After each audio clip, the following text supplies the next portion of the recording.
kita sama-sama ada acara yang namanya Prophetic Direction. Di sana Tuhan banyak berbicara kepada kita. Di sana Tuhan banyak menyatakan bahwa di tengah krisis, bahkan di tengah kegoncangan, Tuhan justru akan mempromosikan umat pilihannya. Halo, amin. Karenanya saya mau saudara terus belajar kembangkan takaran imanmu secara sedemikian rupa. Sehingga betul-betul di tengah kegoncangan saudara tidak akan pernah menjadi ciut hati. Cuma 3 orang. Sebaliknya di tengah kegoncangan saudara tahu dengan pasti ini saatnya promosi dari sorga. Ini saatnya kedaulatan Tuhan dinyatakan. Amin. Meskipun selama sekian waktu lamanya ada banyak jemaat, ada banyak umat Tuhan menjalani kehidupan kekristenan mereka menjadi sangat agamawi. Tapi saya meyakini Tuhan sedang terus membawa kita berpindah. Katakan sama-sama, Tuhan terus membawa kita alami perpindahan dari kehidupan yang banyak dipengaruhi oleh roh agamawi, roh-roh dunia ini. Tuhan bawa kita terhubung secara pribadi dengan firman dan rohnya, dengan realita keberadaannya, dan dari keterhubungan yang kita miliki dengan Tuhan, Dia mulai menyatakan kedaulatan kuasanya dalam hidup kita. Yang percaya katakan amin. Karenanya dari waktu ke waktu Tuhan terus membawa kita menerima penyingkapan firman yang berkaitan erat tentang keterhubungan kita dengan Tuhan. Kita kapanpun, dimanapun, dalam kondisi apapun, saudara akan mendapati ada jalan yang baru, ada jalan yang hidup untuk kita menghadap hadirat Bapa. Tuhan secara pribadi, Kristus secara pribadi ingin memastikan agar setiap kita tanpa terkecuali betul-betul hidup di dalam realita hadiratnya. Amin. Dengan saudara terus alami ada keterhubungan dengan Tuhan, suara Tuhan pun akan bisa datang atas kita. Kita akan mulai memiliki ada suara Tuhan yang terus membimbing, memberi arahan. Yang setuju katakan amin. Sehingga keputusan apapun yang kita buat tidak akan kita buat berdasarkan keinginan hati kita, tapi sepenuhnya karena ada tuntunan firman, ada arahan dari Roh Kudus. Setuju amin. Dengan saudara terus belajar melangkah ikuti tuntunan Roh Kudus, engkau akan mulai mendapati langit akan terus terbuka atasmu. Engkau akan nikmati penyertaan Tuhan, selalu alami ada pemeliharaan Tuhan. Halo amin. Bahkan ketika saudara ada di tengah peperangan rohani, engkau akan selalu alami langit yang terbuka memberi jaminan. Katakan ada jaminan. Aku selalu berkemenangan dalam segala hal. Setuju amin? Karena ketika saudara terus terhubung dengan realita Tuhan, langit terbuka atas hidupmu. Tiap hari, katakan tiap hari, selalu ada roh kebangkitan yang bekerja dalam hidupku, memberi aku posisi rohani, selalu berkemenangan dalam segala hal. Lewat roh yang berkemenangan inilah, oke katakan sama-sama, lewat roh yang berkemenangan, Tuhan membawa aku selalu alami ada kemenangan dalam setiap peperangan, ada kekuatan baru. Bahkan di saat aku alami kelemahan, selalu ada realitas sorga terjadi, bermanifestasi secara nyata.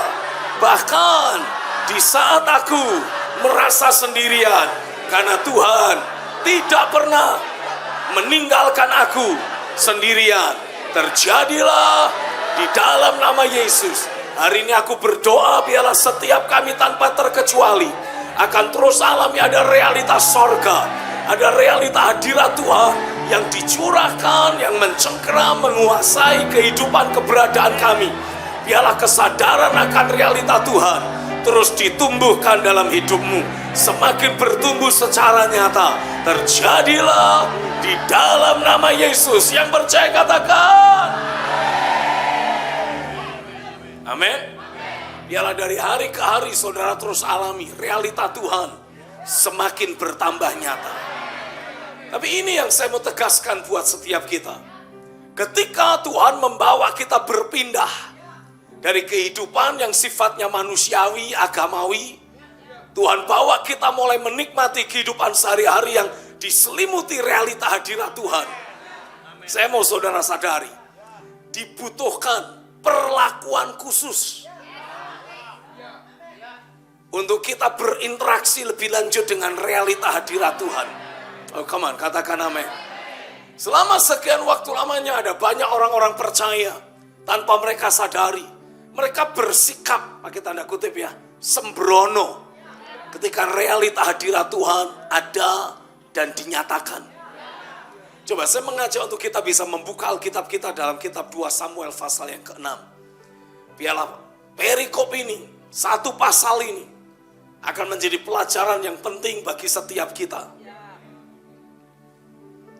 Dalam ayat yang pertama, kalau saudara memperhatikan dalam kitab 2 Samuel pasal yang ke-5, saudara mendapati Daud telah menjadi raja dan kemudian Tuhan mulai memberikan pemerintahan yang aman.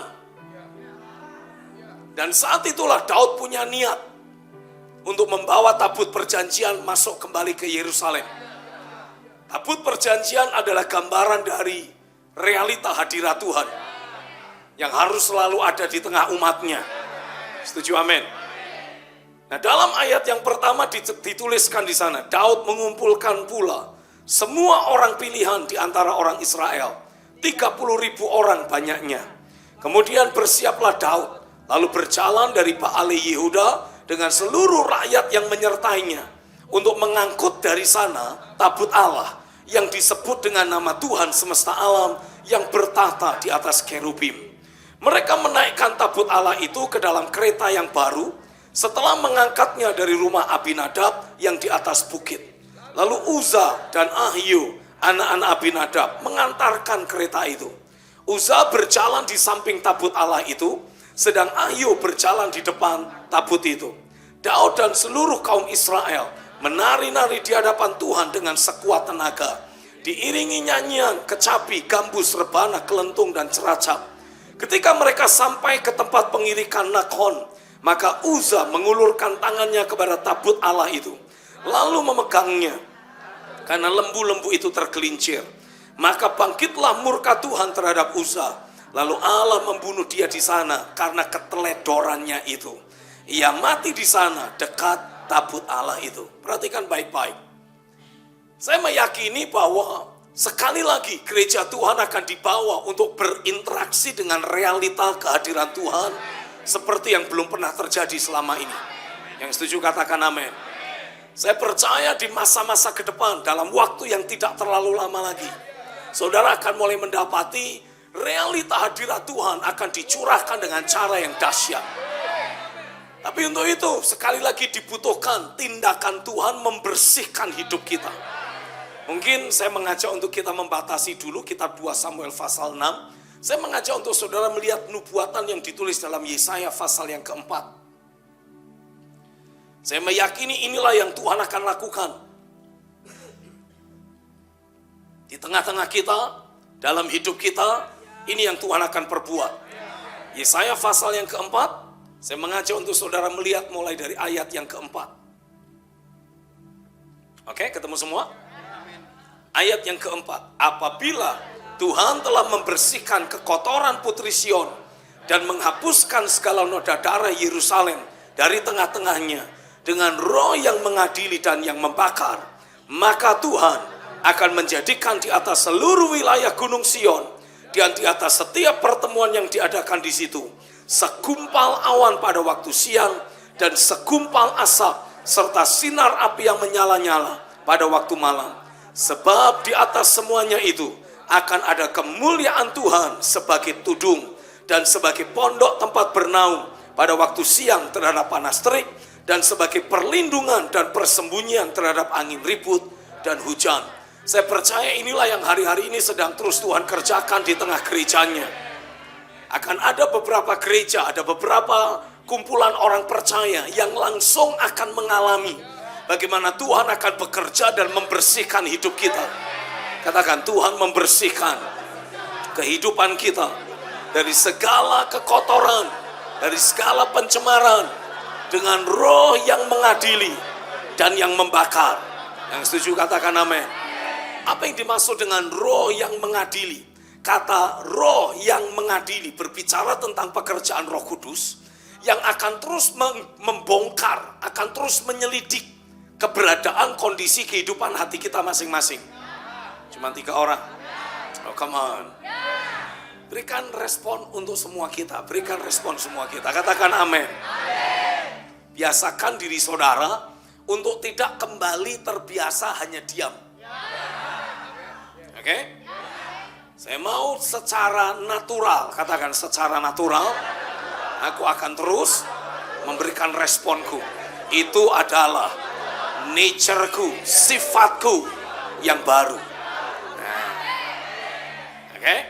Karena Tuhan tidak mengendaki kita hanya sekedar dengar firman. Saudara harus terus meresponi firman. Oke, nah saya percaya yang dimaksud sebagai roh yang mengadili. Ini berbicara tentang pekerjaan Roh Kudus yang akan terus menyelidiki hidup kita, menyelidiki hati kita, lewat pekerjaan firman dan roh yang ada, untuk mengekspos apa-apa yang masih kedagingan, hal-hal yang masih manusiawi, yang masih kurang memperkenan Tuhan, itu akan Tuhan bongkar. Nah saya mau sementara kita ada dalam hadirat Tuhan, sementara saudara menyembah, sementara saudara belajar firman, ketika saudara doa pribadi, saat Roh Kudus mulai membongkar keberadaan kita, selalu responi dengan roh pertobatan. Amin. Karena ketika roh yang mengadili masuk dalam hidup kita, mungkin mulai mengekspos kamu masih menyimpan satu ganjalan, kamu masih menyimpan satu rasa kecewa. Tidak usah berdalih, tidak usah menyalahkan si A, si B, si C. Langsung datang dalam hadirat Tuhan dan berkata, ampuni aku karena masih ada hal-hal yang mendukakan hatimu di dalam hidupku. Setuju amin? Itu adalah salah satu nature karakteristik manusia baru. Manusia lama akan selalu berdalih. Ya Tuhan, memang aku masih nyimpen ganjelan. Habis orangnya jengkelin sih. Jadi selalu ada alasan yang kita bisa kemukakan. Oh come on. Itulah yang saya sebut dengan istilah virus Adam. Nah jangan sampai kita ketemploan virus Adam. Ketika Adam memakan buah pengetahuan yang ada, Tuhan datang mencari di mana Adam berada. Alkitab menuliskan, Tuhan bertanya, Adam, di manakah engkau? Pertanyaan saya, apakah memang Tuhan tidak tahu di mana Adam berada? Nah, terus kenapa kok tanya-tanya segala? Adam, di mana kamu? Apa tujuannya? Tujuannya memberi kesempatan untuk Adam menyatakan diri dan berkata, Tuhan, aku telah berdosa terhadapmu. Tapi Adam tidak lakukan itu. Setuju, amin. Sampai sini paham. Lalu ketika Tuhan memberikan teguran kepada Adam, apakah engkau makan buah pengetahuan yang aku larang itu? Kan Tuhan tanya, kamu makan buah pengetahuan itu atau tidak? Harusnya jawabannya apa? Ya atau tidak? Kan gitu. Tapi apa jawaban Adam? Perempuan yang kau tempatkan ini loh Tuhan, nyala-nyalain terus. Tidak mau dengan jujur berdiri di hadapan Tuhan dan kemudian bertobat. Nah Tuhan mengendaki ketika roh yang mengadili mulai bekerja di tengah-tengah kita, saudara tidak perlu berdalih. Ketika Tuhan berkata kamu melakukan kekeliruan, sudah langsung aja ngomong, ya Tuhan aku salah, aku mau berubah. Itulah respon roh pertobatan. Begitulah harusnya kita meresponi setiap kali Roh Kudus bekerja menyelidiki hati kita. Setuju, amin. Jadi jangan terus berdalih, Tuhan karena dia, karena itu, karena ini, karena ono. Berhenti menyalahkan orang lain. Kita sedang berinteraksi dengan Tuhan, dan Tuhan sedang berinteraksi dengan saudara secara pribadi. Jadi ketika dia mulai menegur kita, katakan saja, ya Tuhan aku salah. Itu menandakan saudara sudah menjadi manusia yang baru. Loh kalau dituduh sama iblis gimana Pak? Bagaimana saya bisa membedakan teguran Roh Kudus dengan tuduhan dari iblis? Jawabannya sederhana. Iblis mendakwa saudara dengan tujuan untuk merusak kehidupan rohanimu. Roh Kudus menegur kita dengan tujuan membenahi hidup kita. Jadi begitu saudara berkata, ya Tuhan aku salah, ampuni aku. That's it. Persekutuan dan kedekatan saudara dengan Tuhan akan kembali mendekat dengan luar biasa. Beda kalau tuduhan iblis. Ketika iblis mendakwa saudara, ya Tuhan kita enggak tahu, kisahnya kita enggak tahu. Lalu kita berkata, ya Tuhan aku salah. Nah kan salah bener kan, makanya kamu dosa. Jadi iblis akan terus mendakwa kita. Roh Kudus hanya membawa kita untuk bertobat dan membuat pengakuan. Selesai pengakuan dosa, Tuhan mengampuni kita. Oh come on, katakan amin. Tapi Tuhan juga akan berkata, jangan berbuat dosa lagi. Karena yang namanya bertobat itu berbalik arah. Saudara melakukan pelanggaran, jalan ke arah sana.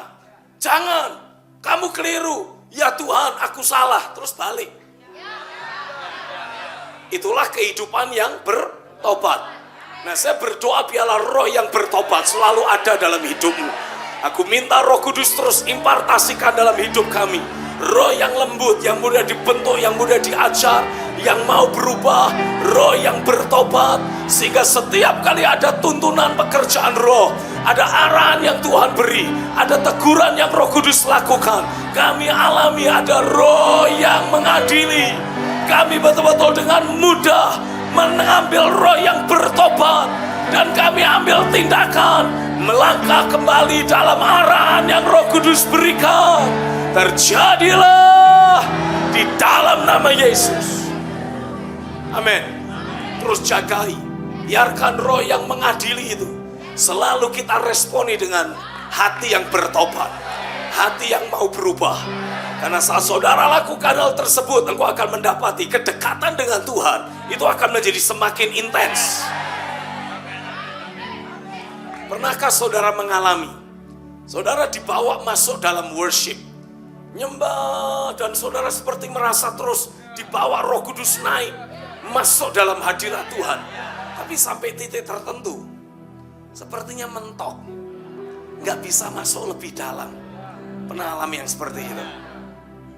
Itu disebabkan karena masih ada areal hidup kita yang Tuhan tidak kehendaki, dan Tuhan tahan kita. Tapi saya percaya roh yang mengadili akan Tuhan lepaskan atas hidup kita. Roh Kudus akan bekerja dalam hidupmu. Tuhan akan mempergunakan lirik lagu pujian, ayat firman, atau mungkin perkataan yang Tuhan ucapkan secara pribadi dalam hidupmu untuk memberitahu areal apa dalam hidupmu yang harus engkau taruh kembali di mezbahnya. Ada orang di sini, ada istilah begini, tanpa salib tidak akan ada kemuliaan. Halo amin. Kalau saudara rindu kemuliaan yang lebih besar, artinya engkau harus rela. Proses penyalipan terjadi di setiap aspek hidupmu. Nah seringkali yang menahan kita tidak bisa masuk lebih dalam hadirat Tuhan, disebabkan karena ada areal-areal hidup kita yang masih belum tersalibkan.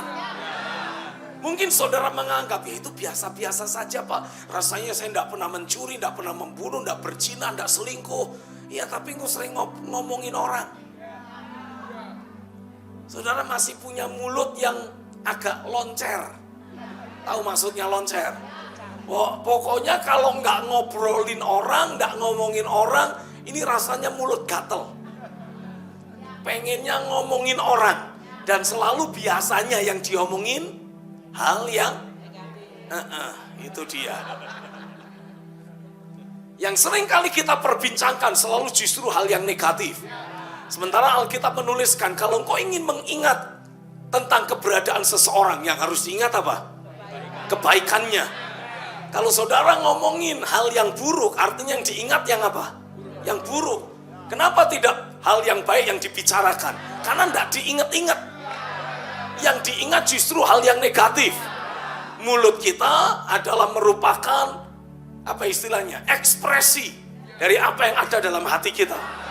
Alkitab menuliskan, dengan perkataanmu engkau bisa dibenarkan, dengan perkataanmu engkau bisa dihukum, dan apa yang keluar dari mulut berasal dari hati. Nah, ketika roh yang mengadili mulai bekerja dalam hidupmu, oh Tuhan, tolong kami.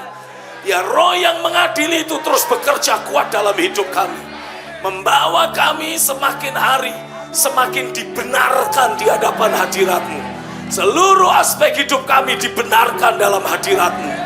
Haleluya, amin. Ketika roh yang mengadili mulai dicurahkan oleh Tuhan, Roh Kudus bekerja menyelidiki hidupmu. Ini salah, itu salah, ini salah, itu salah. Tiap kali saudara doa sepertinya kok, kapan selesainya? Dikoreksi terus sama Tuhan. Bersyukurlah, karena Tuhan sedang terus menyempurnakan hidup. Halo, amin. Saya mau saudara menyadari, Tuhan terima kita apa adanya. Bilang, aku bersyukur karena Tuhan mau menerima aku apa adanya. Tapi saat aku ada di tangannya, Dia akan bentuk ulang, Dia akan ubahkan setiap aspek hidupku menjadi seperti yang Tuhan inginkan. Jadi jalan berpikir kita pun akan dikoreksi oleh Tuhan. Cara kita bicara akan dikoreksi oleh Tuhan. Come on, ada orang di sini. Cara kita bertindak, bersikap satu sama lain akan dikoreksi oleh Tuhan. Nih, beberapa kali sepanjang session retreat kemarin, kan lagi sibuk-sibuknya tuh. Cuman sebentar, hai gitu doang. Ketika saya sampai ada di depan, saya tahu-tahu seperti diingetin Tuhan. Tadi waktu mau masuk, ada 2 orang. Yang satu penjaga asyir, yang satu asyir, yang satu jemaat. Saya nyalami jemaat, hai, asyirnya saya lewati. Kadangkala hal sepele seperti itu pun Tuhan mau koreksi kita. Sampai saya harus temui asyir itu lagi dan hai. Mungkin saudara bilang, Pak Stephen kelewatan deh, gitu aja dijadiin urusan. Tapi berapa banyak dari antara saudara mendapati seringkali jemaat tersinggung hanya gara-gara merasa ada pemimpin lewat, kok aku nggak disalami. Betul ya? Dari situ saya belajar sesuatu. Tuhan ingin kita terus disempurnakan dalam segala hal. Saya belum sempurna, tapi rohnya terus menyempurnakan. Roh yang mengadili sedang terus bekerja di tengah-tengah kita. Saya mau setiap saudara betul-betul alami ada pekerjaan firman dan roh yang mengekspos hal-hal yang masih salah, yang kurang akurat, yang masih belum sempurna. Tuhan bongkar, Tuhan ekspos, Tuhan munculkan. Dan hari ini aku berdoa, biarlah roh yang mengadili bekerja di tengah-tengah kami, membawa setiap kami alami, hidup kami disempurnakan. Yang percaya katakan terjadilah atasku.